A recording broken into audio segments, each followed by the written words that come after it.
Boa noite, pessoal, tudo bem? Vamos então à nossa prece inicial? Então vamos elevar nosso pensamento a Deus, agradecer a presença dos nossos amigos espirituais, agradecer a oportunidade de estarmos juntos hoje, essa noite, para que possamos em conjunto estudar um pouco da doutrina espírita, nos esclarecer cada vez mais, para que possamos trilhar o nosso aperfeiçoamento moral e intelectual. Que assim seja. Muito bem. Então, boa noite novamente. O tempo passa rápido, né? A gente estava falando um pouquinho há tempo aí, não foi?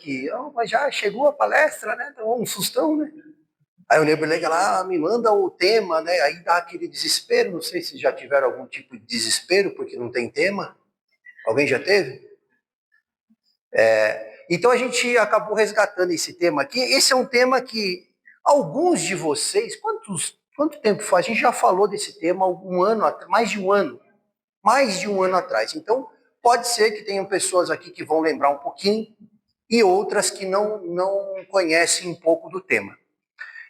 Para aqueles que já conheceram o tema anterior, essa é uma versão nova do ciclo. Para aqueles que não, vamos conhecer todo mundo junto. Tá? Então, esse ciclo foi um pensamento do passado que a gente estava tentando buscar dentro da doutrina espírita elementos que, logicamente encadeados, pudessem nos dar não digo um caminho, mas um certo guia de como a gente pode alavancar o nosso aperfeiçoamento moral e intelectual. Então a ideia é essa, porque se nós estamos encarnados juntos agora, a gente tem uma baita oportunidade na mão. Né? A encarnação, ela é uma grande oportunidade. A gente constantemente vai voltar. E já voltamos, e não deve ser a primeira, né? E também não vai ser a última. Nem nesse planeta. Então, toda vez que a gente encarna, a gente tem uma oportunidade. É óbvio que esse é um instrumento para a nossa evolução, mas quanto mais a gente for assertivo, tiver um objetivo muito claro do que a gente precisa fazer, pode ser que a gente alavanque um pouco mais. Pode ser que esse nosso aperfeiçoamento seja um pouco mais rápido. Quem é que não quer avançar rápido aí? Não é? Todo mundo quer. Quem é que não quer se melhorar? Todos nós queremos melhoria. Não é? É um pensamento normal. É um pensamento humano. É um pensamento do ser pensante. O ser pensante, naturalmente, desde sua criação, porque nós não somos eternos, o único que é eterno é Deus, que não tem início e não tem fim. Então isso é eterno. Então somente Deus é eterno. Se nós tivermos início e não temos fim, nós somos imortais. É diferente. Então a gente vai progredir sempre. Faz parte da natureza. Deus coloca isso em nós, uma questão da progressão constante. Constantemente estaremos progredindo. Uns mais, outros menos, uns mais rápido, outros mais devagar. Uns ficam meio paradinho, né? Mas é difícil ficar paradinho, porque toda vez que você tem a experiência de uma encarnação, algo você vai pensar diferente. Você não vai ser o mesmo da encarnação passada. Não tem como, a lógica, para o nosso tipo de pensamento, essa lógica não fecha.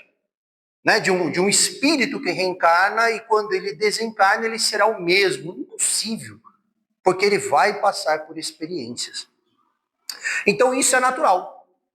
A doutrina espírita deixa isso muito claro para a gente, essa naturalidade das coisas. Porque ela fala de lei natural e tudo acontece naturalmente. A gente vai descobrindo as coisas, né? Então, nesse pensamento de evolução constante, de progressão constante, há maneiras de a gente aproveitar o máximo dessa progressão. Seja encarnado ou seja desencarnado. Quanto mais eu me alinhar com a lei de Deus, mais eu vou progredir. E quando a gente olha a teoria aqui, nossa, dos espíritos que encarnam, né? De vez em quando vai encarnando uns espíritos aí, de vez em quando desses espíritos eles inventam umas coisas. né? Eles vão inventando umas teorias, mas todo espírito que traz uma teoria, essa teoria, teoricamente, de certa forma, ela sai de um pensamento já. É raro sair algo assim muito inovador, são consequências lógicas de pensamento, né? E alguns espíritos, quando encarnaram, falaram assim, poxa, existe uma questão natural do ser humano. Estou falando que são espíritas, não sei, agora ficou aquela coisa, né? Mas eu acredito que os autores dessas teorias não eram espíritas, mas eles começaram a entender o comportamento humano. E humano é espírito, né? Humano é espírito. E ele começou a entender, e esse comportamento falou, poxa, todo ser humano tem uma tendência a querer fazer as coisas melhores. Não é verdade? A gente não quer isso sempre, né? Pelo menos a maioria de nós. Há uns que podem não querer, mesmo aquele que está negativo, talvez ele queira ser negativo melhor. Mais negativo, sei lá, vai saber. Mas sempre existe essa tendência. Então eles colocaram um desenho, eles falaram assim, existe aí um pensamento por detrás do ser humano aí. O ser humano está pensando ciclicamente. Ele pode não saber, mas ele pode ter ciclos. Ele pensa de maneira cíclica. E aí eles inventaram o que a gente chama de PDCA. Alguém aqui já ouviu falar do PDCA? Nunca ouviram falar? O que é o PDCA? Alguns teóricos, né, Deming e alguns outros, na época eles eram... Existe uma fase no mundo aí onde as organizações começaram a estudar muito questões de qualidade. Sabe qualidade? Qualidade do produto que a gente compra, qualidade, essas coisas. E alguns estudiosos começaram a pensar o seguinte, poxa, a gente quer fazer produtos cada vez melhores. É uma ideia, né? Produto melhor, vendo mais, aquela coisa toda. E alguns pensadores falaram assim, poxa, então como que eu vou estabelecer um modelo, um método, aonde as pessoas vão fazer as coisas cada vez melhor? E aí vem um pensamento humano. Então vamos lá, vou dar um exemplo aqui para a gente começar a entender esse ciclo. É um ciclo, chama PDCA. Ele começa assim, ó. Alguém aqui já fez bolo? Já tentou? Quem acertou o bolo aí? Quem já errou um bolo? Tem tempos corajosos. Né? Eu fiz, eu não fiz, eu errei. Por que a gente traz exemplo do bolo? Porque é algo cotidiano, né? Um exemplo que um ser humano comum consegue fazer, tranquilo. Para eu fazer o bolo, eu não tenho um método? Parece que não, né? Tem gente que faz bolo de uma maneira tão natural, mas se existe um método. E se eu faço um bolo hoje, amanhã eu não quero fazer esse bolo melhor? Por quê? O que a gente quer fazer melhor? Eu nunca vi ninguém falar assim, eu quero fazer um bolo pior do que o passado. É natural querer fazer melhor.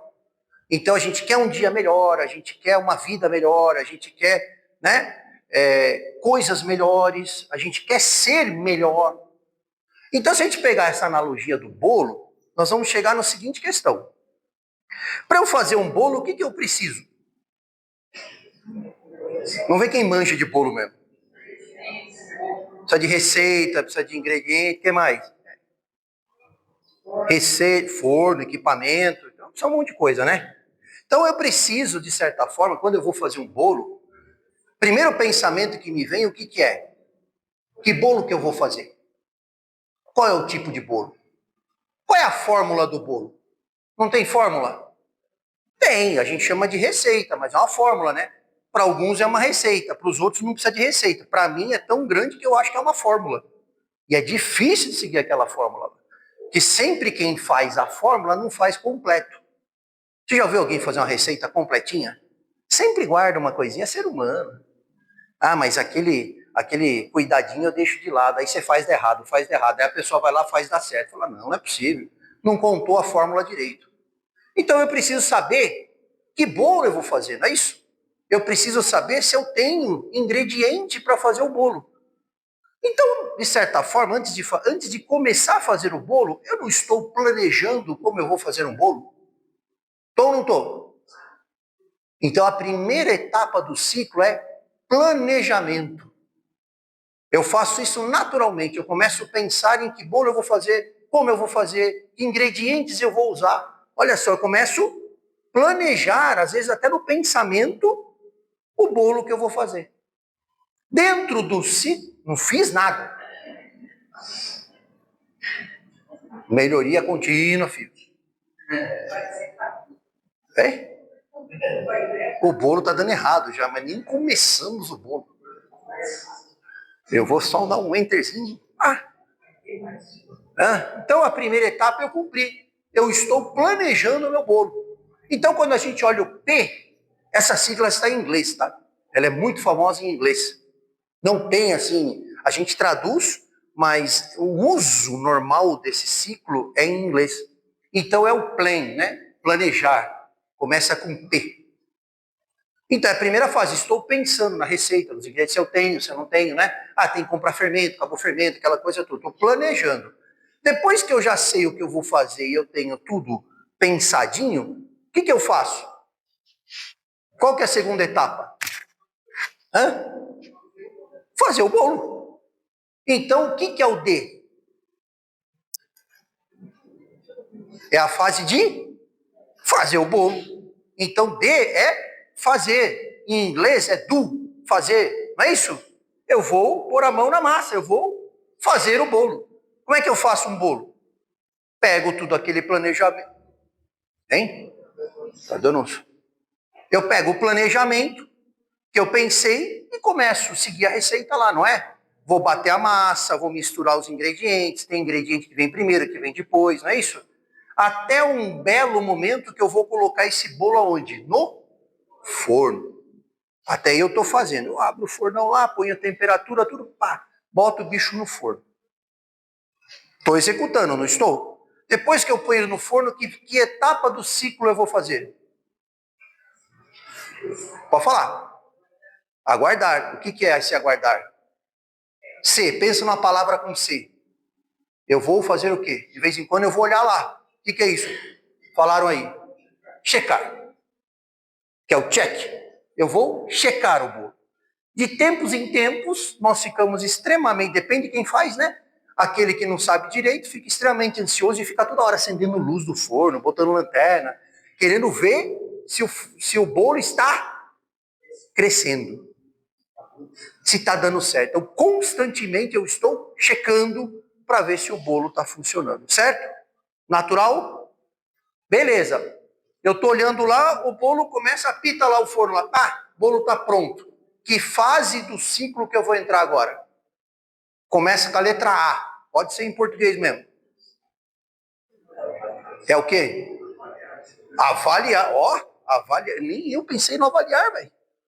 Avaliar. Como é que eu avalio um bolo? Comendo. E aí vem aquela coisa. É o avaliar, né? É a análise. Falo, caramba, ficou muito gostoso ou está terrível. Suponha que ele não está tão bom. Certo? Eu estou avaliando. Ponto para você, bônus, está falando de bônus, aí ele tem bônus.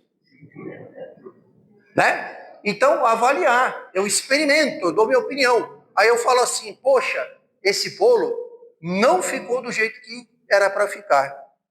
Eu vou refazer. Na próxima vez ele vai estar melhor.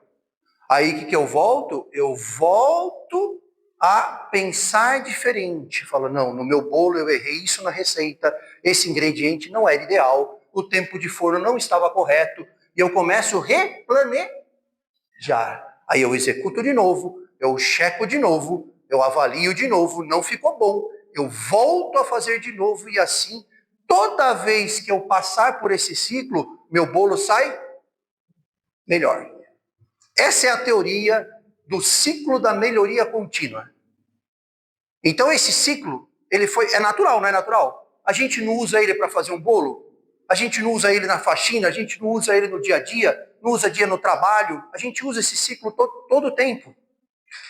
Mas a gente não percebe. Alguém parou, falou, isso acontece, isso é uma questão humana de pensar desse jeito. E criou letras e códigos para isso e chamou de PDCA. E grande parte das teorias hoje de melhoria são baseadas nesse ciclo. Normas de melhoria, documentos de melhoria, teses de melhoria, tudo, metodologias são sempre baseadas nesse ciclo de melhoria contínua, porque constantemente eu vou fazer assim. Funciona? Vocês acham que isso funciona? Pensar desse jeito? Qual que foi a ideia, então? Se isso funciona, e se esse ciclo me leva a cada vez que eu faço o que a gente chama de giro do PDCA, toda vez que eu giro esse ciclo, eu melhoro. Se eu pegar elementos do espiritismo, dentro da doutrina de Kardec, colocar dentro desse ciclo e fizer e gerar, eu vou ser uma pessoa cada vez melhor. Então, essa é a ideia de hoje. A gente estabelecer um ciclo de melhoria contínua do espírito, ou ciclo de aperfeiçoamento contínuo do espírito, porque o nosso aperfeiçoamento ele é contínuo. Nós somos imortais. Então, se eu pegar essa teoria e colocar elementos da doutrina, princípios doutrinários, eu começo a ter uma ideia do que eu posso pensar, como eu posso melhorar constantemente a minha moral. Certo? Esse ciclo, então, ele foi pensado no passado, há alguns anos, né? A gente começou ele...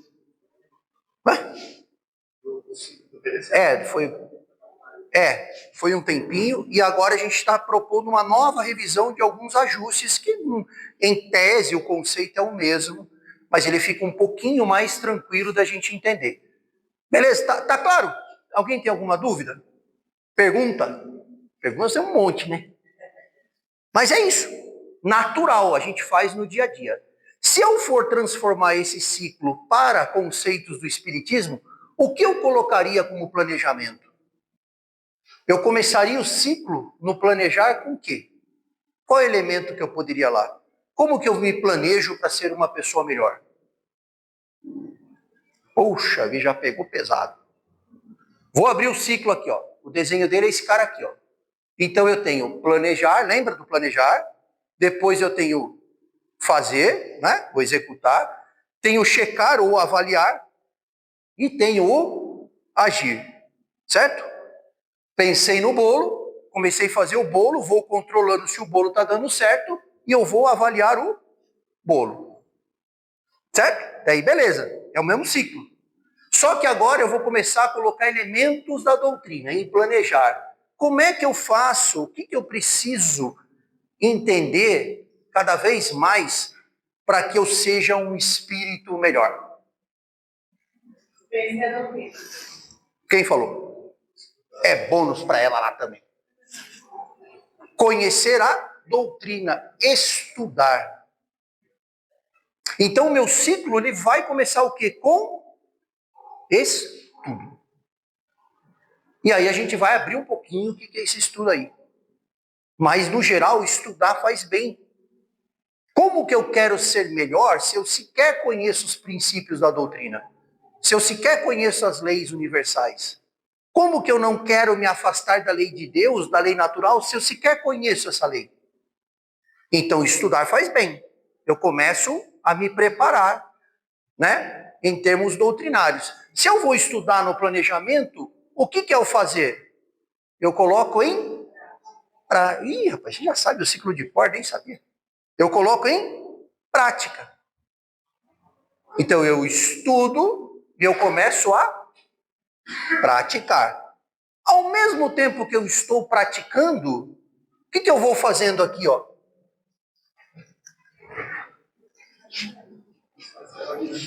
Vou avaliando. Como? Não, mas nem eu lembro. Também. Eu vou refletindo. A reflexão é uma boa checagem. Será que eu estou praticando aquilo que eu estudei? Isso é reflexão. Eu estudei os caracteres do homem de bem. Entendi os caracteres do homem de bem. Estou praticando. Será que eu estou praticando os caracteres do homem de bem? Isso é reflexão. E uma vez que eu estou eu estou cada vez mais refletindo sobre as questões, o que eu vou fazer no último lá em cima? Eu vou fazer o que lá em cima? Porém, ação. Ou seja, eu vou avaliar essa minha reflexão e entender o que eu preciso, o que eu não preciso melhorar. E aquilo que eu preciso melhorar, eu vou constantemente me esforçar para isso. Faz sentido? A pergunta é, será que se a gente seguir esse ciclo, a gente consegue ser um espírito melhor? Será? Consegue ou não? Consegue. Então tá fácil. Chegamos num acordo, tá fácil. É fácil seguir o ciclo? Vamos ver parte a parte. Porque nós não acabamos, nós só abrimos o ciclo, não? Vamos primeiro pegar o ciclo de novo. E agora estudo. O que é estudar? Espírito está em progressão contínua. O ciclo é para melhorar continuamente. Eu preciso estudar de maneira... Por que eu preciso constantemente estudar? Alguém já estudou no passado? A gente pega no passado, né? Aí vai chegando uma certa idade que a gente começa a lembrar do passado. Eu falo, quando eu li o Livro dos Espíritos a primeira vez, eu comecei a estudar, eu interpretei de uma forma, não interpretei? Certamente, 30 anos depois, quando eu estudei de novo, a interpretação foi a mesma. Por quê? Porque a gente já tem mais bagagem, mais conhecimento, mais experiência. Então não dá para crer na doutrina espírita. Não estou falando de obra de ficção. Estou falando de uma doutrina que tem princípios. Os princípios são interpretáveis, certo? Eu interpreto o princípio. E eu entendo o princípio na medida que eu tenho condições de entender, certo? Se as minhas condições mudam com o passar do tempo, a minha interpretação também. Então, para a doutrina espírita, eu preciso estar constantemente em contato com os princípios. Então, nós espíritos, a gente não fala assim, a gente tem que dar a impressão a nós, mesmo no movimento espírita, que a gente quer impor o estudo do espiritismo e defender uma tese de continuidade, que sempre tem que estar estudando. Mas qual é a lógica disso? Se eu me aperfeiçoo constantemente, e num período de uma encarnação é um período longo, teoricamente é hoje cada vez mais longo para nós, a gente vai se aperfeiçoar dentro desse período. As interpretações vão ser diferentes. Quando eu desencarnar, não tiver mais corpo orgânico, e eu continuo estudando, eu vou ter outras interpretações, cada vez mais. É uma característica da doutrina. Por isso que os espíritos falavam para a gente, falam, né, está na doutrina, que a doutrina, ela revela, ela tira o véu dos mistérios, não é isso? Ela revela, ela não cria nada, tudo é natural. Quem não sabe somos nós. Nós não entendemos fluidos, nós não entendemos um montão de coisa. A doutrina simplesmente fala, isso é tudo natural. E revela para a gente o que é natural. Agora, é muito diferente o que cada um vai entender do que esse natural é. Depende de cada espírito. Por isso que a doutrina são revelações. A Gênese está cheia de revelações. Então ela não traz nada novo. Ela simplesmente traz a coisa como é. Agora, cada um interpreta de um jeito. Então eu preciso estudar continuamente. Se conseguir estudar sistematicamente, melhor. Por que a sistemática? Porque a gente está falando de princípios, não está? Princípios, existem vários princípios dentro da doutrina. E o impressionante é que esses princípios, eles são possíveis de entender separadamente. Eu consigo ver um princípio e entendê-lo separadamente. Mas eu sei que ele, em conjunto com outros princípios, forma um sistema. Epa, aí é diferente. Ou seja, um princípio tem potencial de complementar o outro. Então, muitas vezes o Espírito chega para a gente e fala assim, olha, isso acontece dessa forma. Quando ele explica muitas vezes o que está acontecendo, ele muitas vezes pegou vários princípios que foram estudados separadamente, juntou esses princípios para dar aquele, entender como aquele sistema funcionou. É assim que funciona dentro de Kardec. Então eu preciso entender os princípios, mas saber também juntá-los. Porque são profundos os ensinamentos, não é? Vários exemplos a gente tem disso. Por exemplo, como que a gente se comunica com o nosso anjo guardião? Ele vai falar que a gente se comunica incessantemente com o nosso anjo guardião, não é isso que a doutrina coloca para a gente? Que ele está sempre tentando nos ajudar, se a gente conseguir, não é isso? Der condições, e através da onde que a gente conversa com o anjo guardião? Do pensamento. Só que aí, quantos princípios existem? Existe o princípio que o espírito pensa, e o pensamento é atributo essencial. É um princípio. Aí ele junta com o quê? Qual é o mecanismo que faz a transmissão do pensamento? É a matéria, não é? Que ele chama de uma matéria específica. Então, o segundo princípio, tudo isso para eu conversar com o meu anjo guardião. O meu anjo guardião é diferente do aperfeiçoamento meu ou não? É ou não é? Ele é melhor que a gente? Ele é melhor, porque tem um outro princípio de que um espírito mais aperfeiçoado tem condições de pensamento suficiente para sustentar um espírito inferior.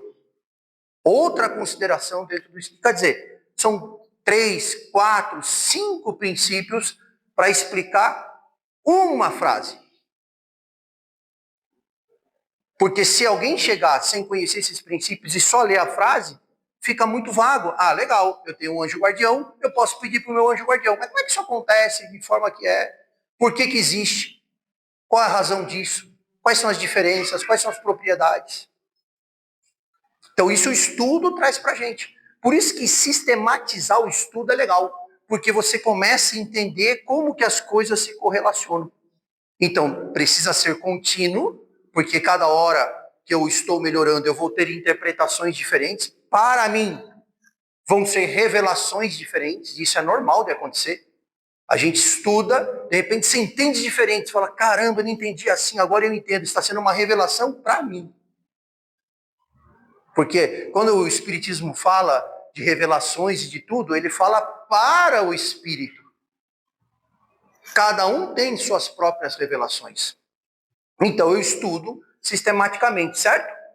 Faz sentido estar no ciclo, então. Começamos por aí, todos nós estudando lá. E estamos estudando agora. Aí eu vou para a prática. Como é que eu pratico? Todo mundo manja de princípio agora. Como é que eu pratico? É a parte mais fácil. Não é? O que é praticar? O que a gente precisa fazer para melhorar? Ser uma pessoa boa? O que é ser uma pessoa boa? É relativo, né? O que é bom para um não é bom para o outro. Vamos lá. O que eu faço na prática? A primeira coisa que tem de fundamento da prática, o que é? Quando você é uma pessoa boa, qual outro nome que a gente dá para essa pessoa? É uma pessoa com C, com C. Caridosa. Mais um, você vai comer o pão nos olhos de todo. Foi você? Divide com ela. Divide aí. Divide aí. Falaram junto, dá meio a meio. Né? Caridade. O que é caridade? É fácil de praticar? O que é caridade? Quem chuta aí, colega do lado? Não pode porque não é caridade, né? Chutar o outro não pode.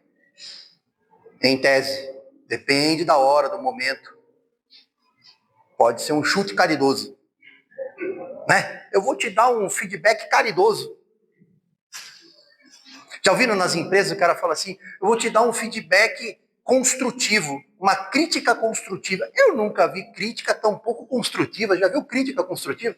Ele vai falar um monte de você, vai meter a boca em você e vai falar, isso é pro seu bem, viu? Meu bem? O que é caridade? Já ouviram falar esse negócio de crítica construtiva? Aí, gestor chega lá, dá um feedback, uma crítica construtiva. Quer dizer, sabe que ele vai falar mal de você e vai falar que é pro seu bem. E você vai adorar. Você vai sair feliz. Oh, muito obrigado. E aquele bom pensamento que você manda, né? Chefe, vá embora com bons pensamentos com você. É isso que a gente faz, não é? Bom, caridade. 3 aspectos da caridade. Ih, ficou meio estranho lá. Primeiro, benevolência. Para com quem? Com o próximo. Depois o quê? Indulgência. Para com quem? Quem tem que ter indulgência? Nós, com a falha dos outros. Aonde está o segredo? Está em nós, não no outro. Eu preciso que o outro me perdoe. Ele vai conseguir perdoar quando ele for capaz de praticar a caridade. Eu preciso ser indulgente. Porque a gente faz isso, né? Ah, mas eu preciso que ele me perdoe. Não, você tem que ser indulgente. Ele vai perdoar quando ele for capaz de praticar a caridade. É ele, não eu. Perdão do quê? Das ofensas. Parte mais fácil. Essa aí, de boinha. Se a gente praticar isso aqui, faz sentido? Vai melhorar? Vai ou não vai? O que mais que a gente põe aqui, então? Nem adianta olhar a tela que também não tem lá. Essa tela ajudou, né? Que não põe, né? Tem umas que fica ali o negócio. Você tá dando palestra, a pessoa não é isso. Aí você olha, tá ali na tela, já falou, sacanagem. O que a gente coloca mais aqui? Não. Isso eu fiquei pensando. Poxa, não estou falando de positividade, de espiritismo, eu vou tacar um não lá. Vai ficar um estranho. Mas o que a gente não deveria fazer como espíritas que querem se aperfeiçoar cada vez mais? O que a gente não deveria fazer? Talvez pensar no não, para nós ainda mais inferiores, seja mais fácil do que pensar no sim. A gente colocou 3 aspectos, aí volta de novo os negócios dos 3 aspectos, é esquisito, mas é assim que as coisas vão saindo. O que eu não vou fazer? Hã? Julgar, já saiu um não aí, o que mais? Não julgar, o que mais? Ele foi fundo. Foi fundo. Tudo bem. O que mais? Não? Só isso? Não julgo, não prejudico, tá de boa? O que mais, Cintia? Chuta aí. 3 coisas. Não condenar. Tudo tem meio a ver. Tudo aí tem meio a ver. Com outras palavras, vocês chegaram mais ou menos no consenso. A gente propõe um desafio. 3 aspectos para a gente tentar num dia. Num dia não, numa semana. Então, a gente coloca aqui, ó. Vamos fazer o seguinte. Um exercício diário. Não vamos o quê? Reclamar. Ai, mas está frio. Reclamou. O frio é bom. Ah, mas está calor hoje, não estou aguentando o dia. Reclamou do dia. Né? Você consegue sentir o frio, o calor, olha que bom. Não é? Tem corpo orgânico para isso. Não reclamar. Não criticar. Aqui a gente está falando da crítica, aquela negativa, não de ser crítico, né? Porque crítico pode, em filosofia, se pode entender como questionador. Não é esse caso aqui, é o crítico de falar mal mesmo, criticar. A gente não faz muito isso. É mais para a gente ter uma ideia e não julgar. Aí uma vez, quando eu falei isso para uma pessoa, ela falou assim para mim, ai, mas em vez de colocar não reclamar, por que você não põe agradecer? Faz sentido. Bem, então, agradecer é o não reclamar, diário. Mas não adianta agradecer, eu agradeço por tudo, Deus, obrigado por tudo, mas está muito calor. Não adianta. Não adianta. Mas eu estou cansado dessa vida. Que isso, gente? Acabou de agradecer pela vida e já está reclamando dela. Então, é não reclamar para conseguir agradecer. Não reclamar já é um agradecimento. Não criticar já é respeitar. Porque quando eu não critico o próximo, eu respeito. Eu sei que ele também é um espírito que está em aperfeiçoamento, como eu, que vai errar como eu vou. Então eu respeito a condição do outro. Essa talvez seja uma das mais difíceis, né? Que reclamar a gente até tenta. Isso aqui é em pensamento, tá? Não é em palavras. É em pensamento, senão não vale. Eu reclamei o dia inteiro em pensamento, mas não falei nada. Ah, aí tá fácil. Aí é privilégio nosso que está encarnado que pode fazer isso. Porque se tiver desencarnado, não consegue. Não tem corpo para segurar as palavras. Pensou, pensou. Então, não reclamar e não julgar, que é perdoar. É uma brincadeira, mas é um bom exercício diário. Né? A gente procurar pensar dessa forma. São gatilhos que a gente vai tentando colocar no nosso pensamento. Será que eu não estou reclamando muito? Né? Será que eu estou, ao reclamar muito, não estou agradecendo as condições que existem? Porque nós ainda temos a tendência natural de achar que os nossos desafios, os nossos problemas, são realmente problemas. Mas toda vez que você pega um livro da codificação, seja o Evangelho, seja qualquer outro, os espíritos que são mais aperfeiçoados, eles vão falar, isso não são problemas, isso são oportunidades. É a gente que não enxerga assim. Olha que interessante. Pode pegar desde mensagens de instruções dos espíritos no livro do Evangelho, segundo o Espiritismo. Geralmente essas instruções vão trazer algo assim. Não traz esse fatalismo, esse negativismo. Vai trazer justo o contrário. Olha, é difícil, mas olha como oportunidade. Para trabalhar o quê? Perdão, não é isso? Reclamação, para trabalhar os nossos vícios, né? E desenvolver as virtudes. Essa é a ideia. Tá? Então, fica aqui a ideia da prática. Se eu fizer isso, será que eu melhoro? Tá? Tá fácil. Ó, tem a regrinha, isso aí se imprime, põe ali embaixo do travesseiro. Não tem aquele negócio de você dormir, colocar o caderno embaixo do travesseiro e acordou e estudou? Alguém já tentou fazer isso? Para se enganar? Eu fiz. Não deu tempo de estudar para a prova, pus o caderno embaixo, amanhã sei tudo. Não sei de onde é que eu tirei aquilo, interpretação errada do espiritismo, mas foi. Aí vai bem na prova, acha que deu certo. Toda vez faz a mesma coisa. Tem uma última característica aqui. Para fazer isso, a gente precisa de coragem. Não é fácil.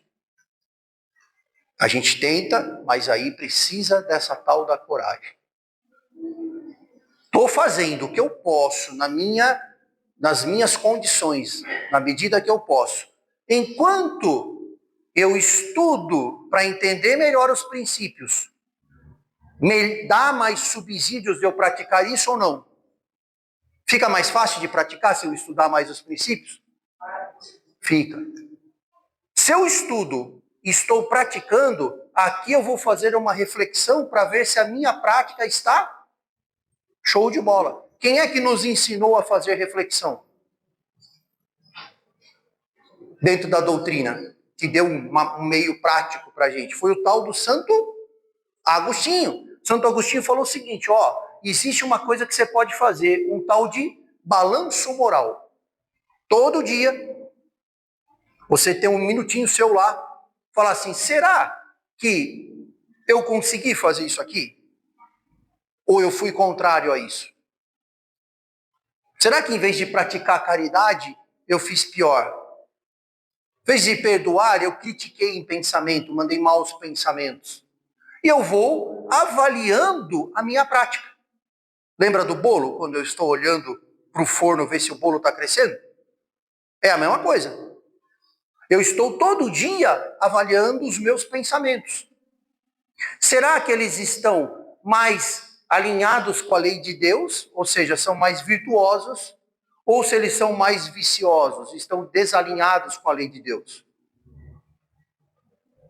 Só que aqui ele falou o seguinte, a diferença que ele conta para a gente é, você faz isso, mas você não se culpa.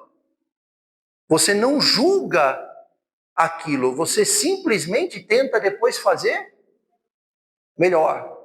Porque quando eu não julgo essa reflexão, eu me coloco numa posição de humildade, de saber que ainda sou um ser que precisa evoluir muito. E que posso errar e vou errar. Mas vou tentar acertar. É essa a posição. Se não, tem gente que para aqui, reflete, fala, nossa, eu sou terrível, nossa, eu não tenho jeito. Não, é o contrário. Não julgue a sua reflexão. É justamente para você tirar subsídios, falar, nossa, se eu não consigo fazer ainda, tem alguns vícios aqui, o que eu vou fazer na ação? O que eu posso fazer para melhorar? É o nosso ação. Então a reflexão, ela tem uma questão importante aqui. Ela tem um aspecto que eu tenho que ter muita paciência. Com quem? Com quem? Com si mesmo. Porque Santo Agostinho, quando ele traz esse ensinamento, ele está num capítulo chamado Conhece a ti mesmo. Então, a grande pulo do gato, do espírito, para a sua perfeição, é saber quem é. Não adianta perguntar por outro. Eu preciso me reconhecer. Eu preciso me entender. Eu preciso saber quanto eu pratico ou não isso. E tentar praticar melhor. E aí eu vou para a minha ação. O que eu faço na ação? O que eu tenho que ter lá na ação? Olha só, a gente está estudando, nós estamos tentando praticar daquele jeito lá, que é o jeito mais fácil. Não é não? Aí eu vou checando aqui, vendo se a minha prática, muita paciência, vendo se eu estou indo para o caminho. Para eu mudar, vamos supor que exista alguém aqui que está fazendo isso, está vendo que não está muito bem. Eu sei que a maioria de vocês um pouco reclama, um pouco critica, não é isso? A gente faz aqui, geralmente está muito bom, né? Está cheio de virtude. Mas vamos supor que tem um outro ainda que tem um certo vício, certo? Ficou bravo num dia ou outro, é raro, não é raro. De vez em quando a gente fica bravo, não fica? Muito de vez em quando. Quase nunca. Dá para contar em segundos. Não dá. Vamos contar em segundos. Quantos? Outro dia, não lembro quem falou, isso me deu um balde de água fria, porque eu falei, tenta não reclamar durante o dia. Eu falei, mas quantos segundos? Eu falei, meu Deus. Quantos segundos sem reclamar? Um pensamento, eu tô falando.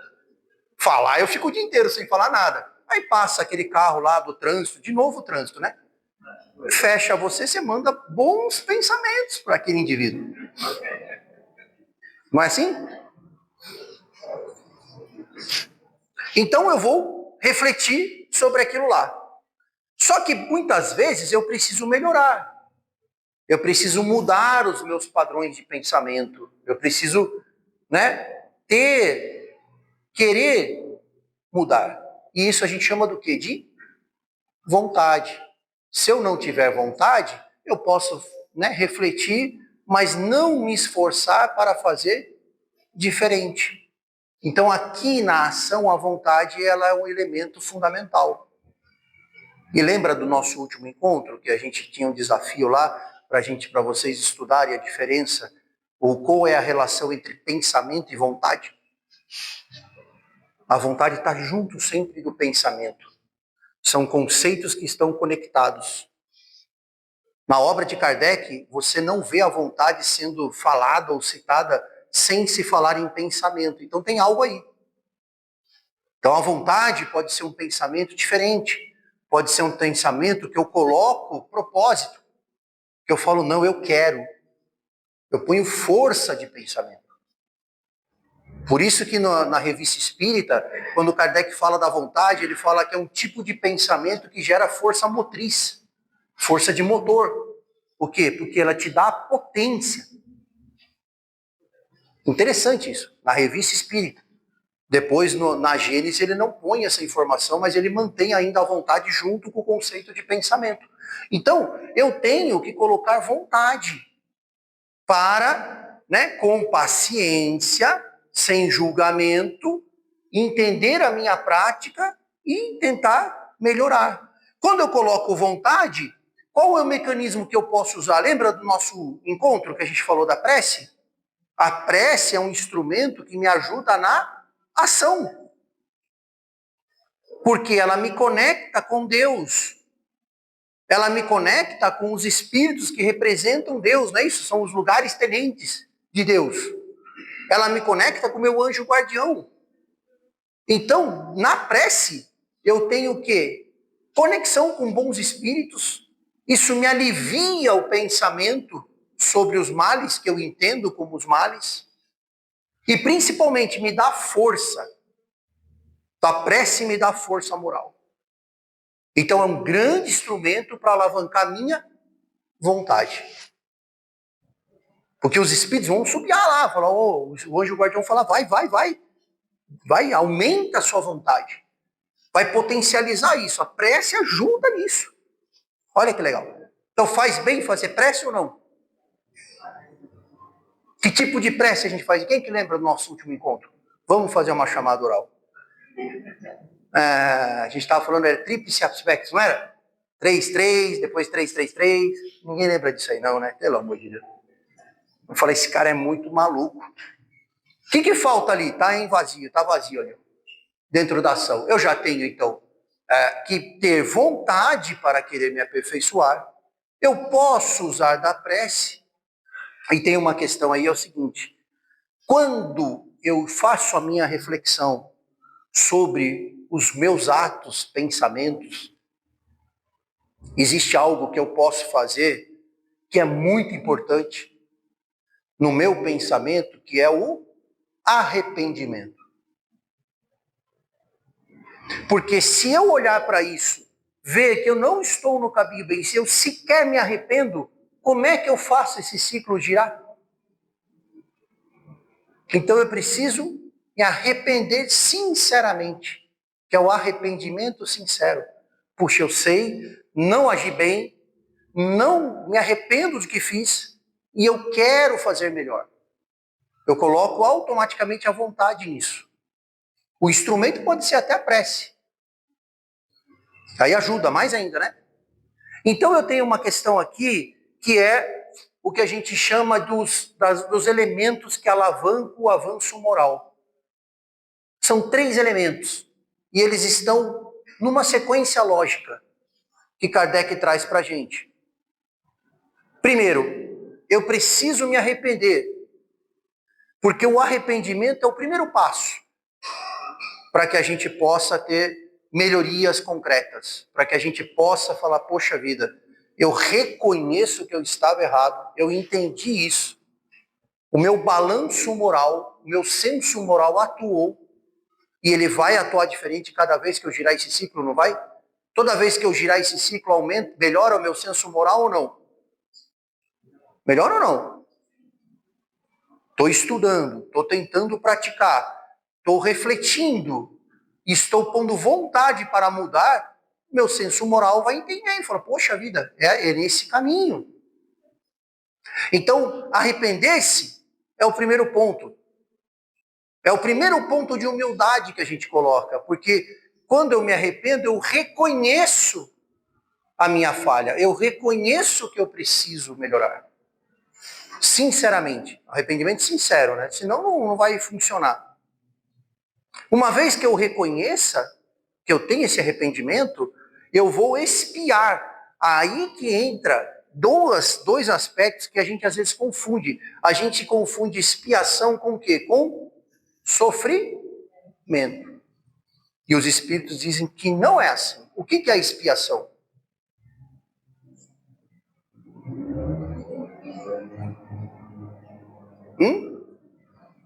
No conceito de Kardec, que os espíritos trouxeram, o que é a expiação? Expiação são novas oportunidades para você praticar. Então não é sofrer. Né? Aquele negócio, mundo de expiações e provas. Poxa, nós estamos perdidos. É mundo de expiação e prova, é espírito inferior. Não é isso? E eu tenho que reparar. quer dizer o quê? Eu ofendi o Neuber, eu não sei o que aconteceu com o Neuber, devo ter ofendido ele, porque às vezes ele me trata mal. Eu ofendi o Neuber, e aí eu preciso reparar, e a gente na nossa cabeça fica assim, eu preciso me reparar com o Neuber. Não, você tem que se reparar com quem? Com quem? Com você mesmo. Porque esses 3 aspectos é para seu avanço moral. O seu próprio avanço moral vai se dar quando você se arrepender. Quando você entender que vai ter novas oportunidades para praticar e aproveitar dessas oportunidades, e quando você reparar consigo mesmo. Como que eu reparo comigo mesmo? Somente se eu me conheço. Não tem outro jeito de você reparar sem se autoconhecer. Por isso que eu não espero o perdão do outro. Eu tenho que ser indulgente com o outro, com as faltas dele, com as ofensas dele. Eu tenho que perdoar. Eu tenho que ser bom com o próximo. E eu tenho que conseguir perdoar. Porque se ele me fez mal, um dia ele vai precisar reparar com ele mesmo. Eu não tenho dívida comigo. Eu não tenho dívida com o outro. Eu tenho dívida comigo mesmo. Porque o aperfeiçoamento do PDCA com quem que é? É com você mesmo. Não é o outro que vai trazer esse ciclo, de fazer esse ciclo girar. Quem que faz esse ciclo girar? É a gente. Somos nós mesmos. Então é aquele momento íntimo seu. Você com você mesmo. Né? Faz suas próprias reparações. Perdoa a si mesmo. Indulgente com si mesmo também. Porque senão você não vai conseguir reconhecer, né, as oportunidades de melhoria. Então aqui, nesse sentido, o que a gente tem? Qual que é o aspecto chave que vai aparecer aqui? Resignação. Lembra que a gente, no último encontro, a gente estudou a prece e a gente falou assim, olha, existe coisas que eu posso fazer na prece, 3 coisas. Eu posso pedir, eu posso agradecer e eu posso louvar, que é reconhecer a grandeza de Deus. Não é isso? Só que tem coisas que se eu pedir, eu posso ter ou não. Nem sempre. Não é certeza que eu vou alcançar as coisas somente pela minha prece. Mas os Espíritos falaram assim, há 3 coisas que se você pedir sinceramente, você 100% das vezes vai receber. Coragem, o que mais? Paciência e resignação. São as únicas coisas que 100% que você pedir, sinceramente, é certeza, eles colocam, não há dúvida que você vai receber um ânimo de coragem, de paciência e de resignação. Que é justamente os pontos que fazem esse ciclo girar. Muito obrigado e até a próxima.